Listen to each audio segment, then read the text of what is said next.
सभी छात्रों को नमो नमः। जैसा कि आज की वीडियो में हम पढ़ेंगे संधि प्रकरण।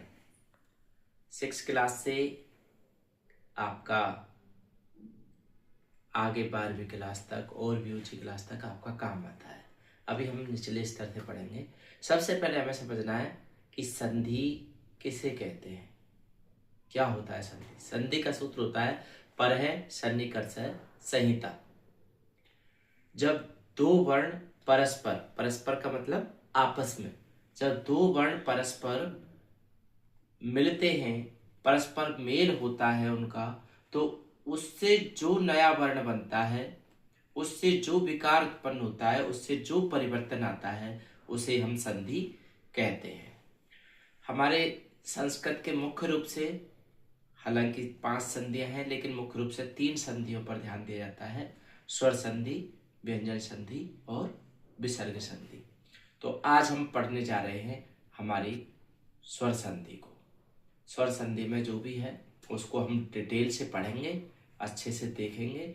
बस हमें ये समझना है कि संधि जब दो वर्णों में परिवर्तन होता है तो हम उसे संधि कहते हैं। यदि परिवर्तन नहीं होता है तो हम उसको संयोग कहते हैं। यानी महज संयोग होता है, परिवर्तन नहीं होता। परिवर्तन यदि होता है तो उसे हम संधि कहते हैं। दो वर्ण आपस में आ जाएं, उसे हम संधि कहते हैं। अब हम आगे पढ़ते हैं कि स्वर संधि किस तरह से होती है। संधि की परिभाषा में जैसे परः सन्निकर्ष संहिता, अर्थात दो वर्णों का परस्पर मेल होने पर यदि उनमें से कोई भी वर्ण में कोई परिवर्तन या विकार आता है तो उसे हम संधि कहते हैं। जैसे सु प्लस आगतम, स्वागतम, उ के स्थान पर वा का विकार, प्रति अक्षरम, प्रति प्लस अक्षरम, ई के स्थान पर य का विकार, जगत प्लस नाथ, जगन्नाथ, तय के स्थान पर न का विकार, जगत प्लस ईस, ऐसे जगदीश बन गया। नमः प्लस ते, नमस्ते, मनः प्लस हारिण, मनोहारिण, विसर्ग के स्थान पर उ विकार। यदि दो वर्णों का परस्पर मेल होने पर उनमें किसी भी प्रकार का कोई विकार उत्पन्न नहीं होता, कोई परिवर्तन नहीं होता, तो उसे संधि नहीं मानकर केवल संयोग माना जाता है। जैसे त्वम प्लस एव, त्वमेव, यहाँ पर संयोग है। अन प्लस आदि, अनादि, स्वयं प्लस ए, एवमेव, स्वयमेव, अन प्लस आदि, अनादि।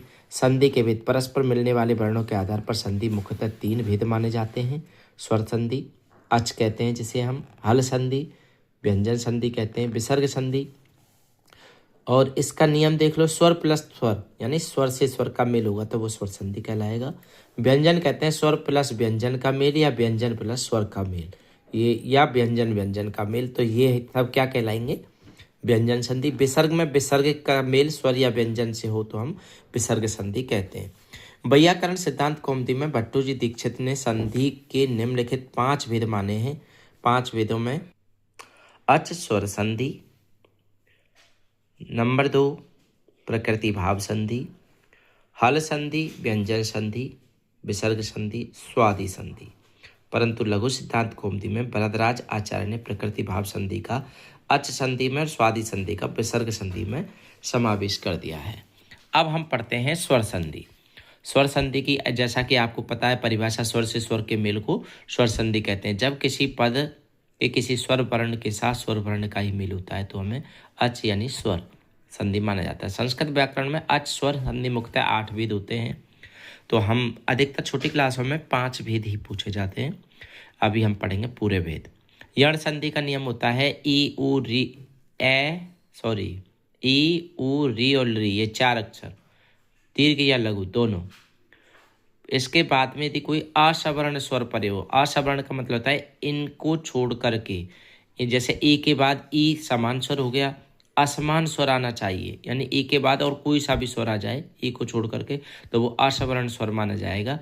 ऐसा होता है तो हम ई के स्थान पर या कर देते हैं, ए के स्थान पर या कर देते हैं, ऊ के स्थान पर वा कर देते हैं, री के स्थान पर रा कर देते हैं और री के स्थान पर लय कर देते हैं। अनु प्लस इति, तो इसमें अनु में ऊ की मात्रा है और इति में ई, तो यहाँ पर ऊ के स्थान पर क्या हो जाएगा, वा हो जाएगा।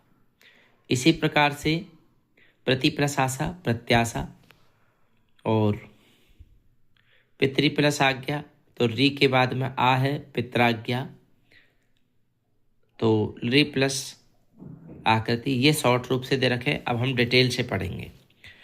ई उ री री स्वर के स्वरों के साथ किसी वर्ण यानी असमान वर्ण का मेल होता है तो वहाँ यण संधि मानी जाती है। यण संधि का सूत्र है इको यणची। इको यणची में वर्गीकरण देखो इसका किस प्रकार से दिया गया है। इसका वर्गीकरण दिया गया है ये रहा। एक वर्ण ई उ यानी इसका नियम यही है, केवल ई उ के बाद असवर्ण स्वर, तो ई के स्थान पर या, उ के बाद असवर्ण स्वर आए तो उ के स्थान पर वा, री के बाद कोई भी असवर्ण वर्ण आए तो री के स्थान पर रा, और री के बाद में कोई असवर्ण आए तो री के स्थान पर ला कर देते हैं। समान असवर्ण या असमान स्वर का तात्पर्य है कि ई के बाद ई का मेल नहीं होना चाहिए, कोई अन्य स्वर आना चाहिए। इसी प्रकार से ऊ के साथ ऊ नहीं आएगा, री के साथ री नहीं आएगा, री के साथ री स्वर नहीं आएगा। यदि ऐसा आता है तो वहाँ पर ये संधि नहीं होगी, दूसरी होगी।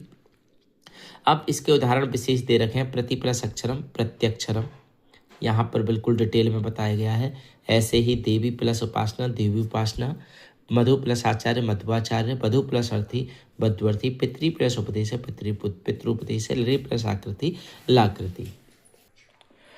अब हम विच्छेद करते हैं तो विच्छेद में किस तरह से करेंगे कि विच्छेद में इसका स्क्रीनशॉट ले लें सभी, क्योंकि ताकि आपको दिक्कत नहीं आए। यदि किसी पद में किसी आधे अक्षर हल वर्ण के ठीक बाद या व र लिखा है तो उसी अंश का विच्छेद करना हो तो निम्नलिखित कार्य संपादित होते हैं। जैसे सबसे पहले जिस आधे अक्षर के बाद य व र लिखा हुआ है उस आधे अक्षर को पूरा लिख दो।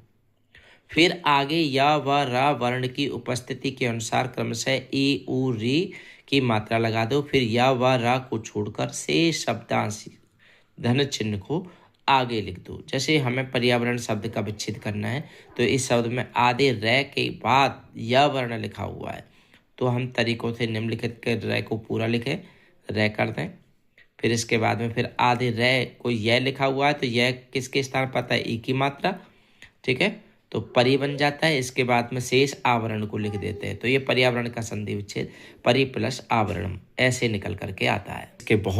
इसके बहुत सारे उदाहरण दे रखे हैं, हम अच्छे से पढ़ेंगे इन सभी उदाहरणों को, ठीक है, अच्छे से करेंगे तो सब समझ में आ जाए, इससे बाहर आपका कुछ नहीं जाएगा। अब हम आते हैं अयादि संधि पर। जब ए ओ ऐ औ स्वरों के साथ किसी स्वर यानी समान या असमान यानी कैसा भी स्वर समान ही आ जाए भले कोई दिक्कत नहीं है तो वहाँ अयादि संधि होती है। ए चय बाया सूत्र है इसका। ए को अय, ओ को अव, आई को आय और अव को आप कर देते हैं। क्रम से ध्यान रखना, इस तरह से करते हैं। ए के बाद कोई भी स्वर हो तो ए के स्थान पर आय, ओ के बाद अब, ओ आई के कोई स्वर हो तो आई के स्थान पर आय और औ के स्थान पर आप कर देते हैं। ये उदाहरण है ने प्लस अनम नयनम, हो प्लस अनम हवनम, गई प्लस अनम गायनम, बहु प्लस होगा भावुक। ये 4 उदाहरण है, बाकी शेष उदाहरण आप लोग पढ़ सकते हैं, ठीक है। हम इसी प्रकार से करेंगे जैसे हमने यण संधि में किया है। अयादि का भी पूरी यानी ध्वनि से पहले जो शब्दांश लिखा है उसे लिख देंगे, ठीक है। अय आय अब आव की ध्वनि को क्रम से ए ओ औ यानी जस्ट उल्टा कर देंगे तो उसे संधि विच्छेद हो जाएगा हमारा, ठीक है। और भी इसके बहुत सारे उदाहरण दे रखे हैं, ठीक है। ये इसके ट्रिक है निकालने की। ये इतने सारे उदाहरण हैं, इनको सबको ध्यान से पढ़ें। ये विशेषकर बड़े बच्चों के लिए है। इसमें जो जो वार्तिक लगता है, जो अपवाद आते हैं, उनकी पूर्ति इन सूत्रों से होती है।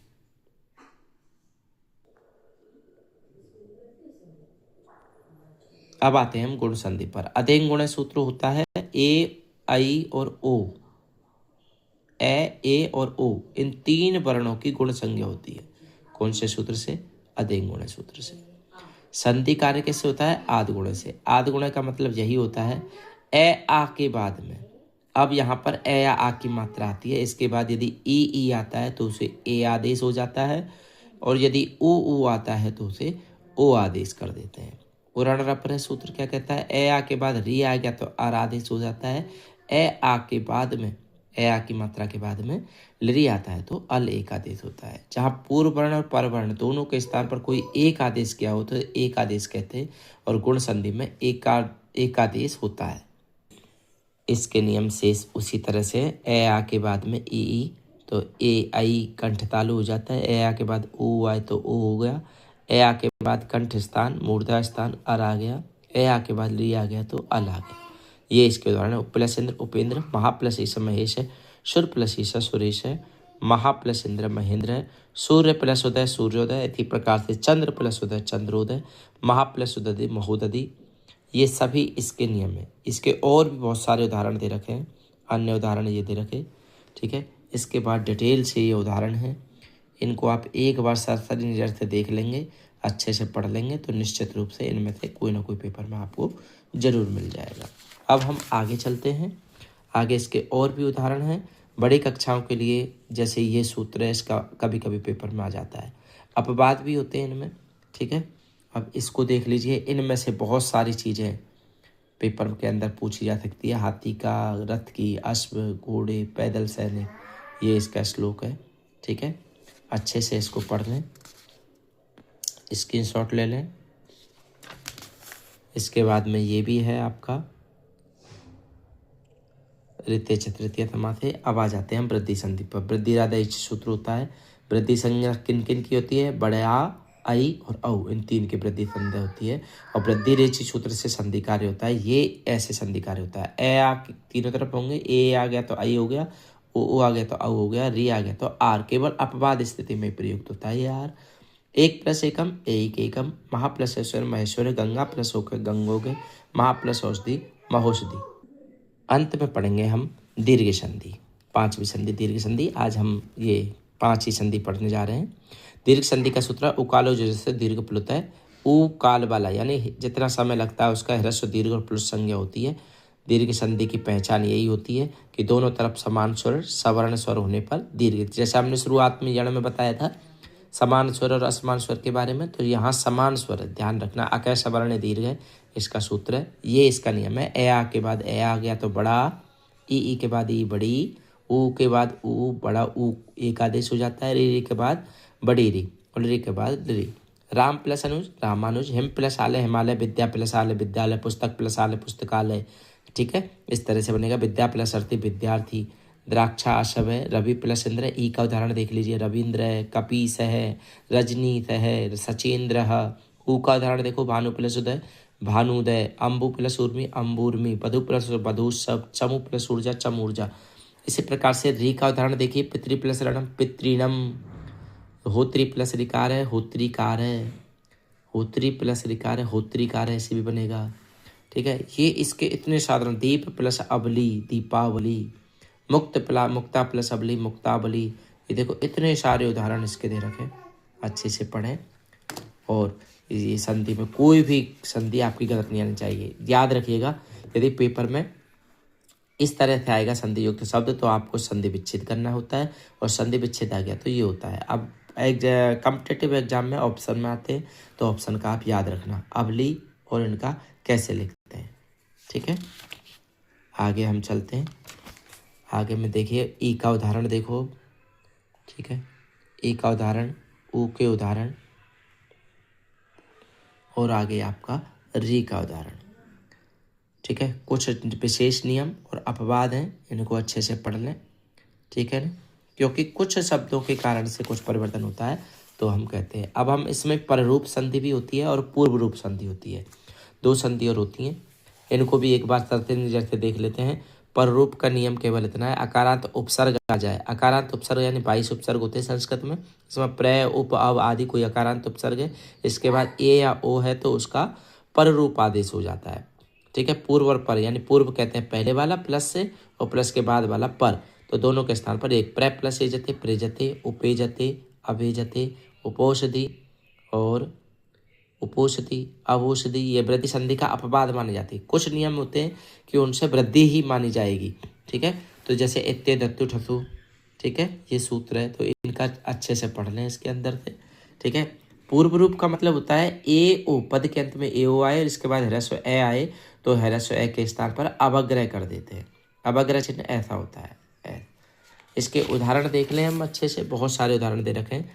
जैसे हरे प्लस अब हरे अब, ठीक है, गुरु प्लस अब गुरु अब, ओ के बाद आ रही है बने प्लस अत्र बने अब, को प्लस अपी को अपी, ठीक है। अब देखें प्रकृति भाव संधि, लास्ट आज हमारी स्वर संधि समाप्त हो जाएगी। प्लुस स्वर यानी 3 मात्रा का स्वर, प्रगृह्य संज्ञक स्वर, इसके बाद कोई स्वर आता है तो उसमें कोई परिवर्तन नहीं आता है, संधि में कोई अंतर नहीं आता, यानी इसका नियम है, ये देख लो पढ़ लो, कोई भी स्वर कोई परिवर्तन नहीं, कोई परिवर्तन नहीं। हरि प्लस ए तो कृष्ण 3 की मात्रा लगी जाती है, कृष्णो अत्र, ये इसके उदाहरण है, ठीक है। इसके अपवाद स्वरूप ये है, पढ़ें आराम से अच्छे से, ठीक है। इसका ये इसके और भी उदाहरण दे रखे हैं, ठीक है। आज हमने स्वर संधि पढ़ी, कल हम पढ़ेंगे हल या व्यंजन संधि, ठीक है। कोई समस्या है किसी भी सूत्र में तो मुझसे पूछ सकते हैं। धन्यवाद। नमो नमः। आज के लिए बस इतना ही काफी है। आज हमने स्वर संधि पढ़ी, अच्छे से पढ़ें, कोई दिक्कत आए तो और पूछें, है ना।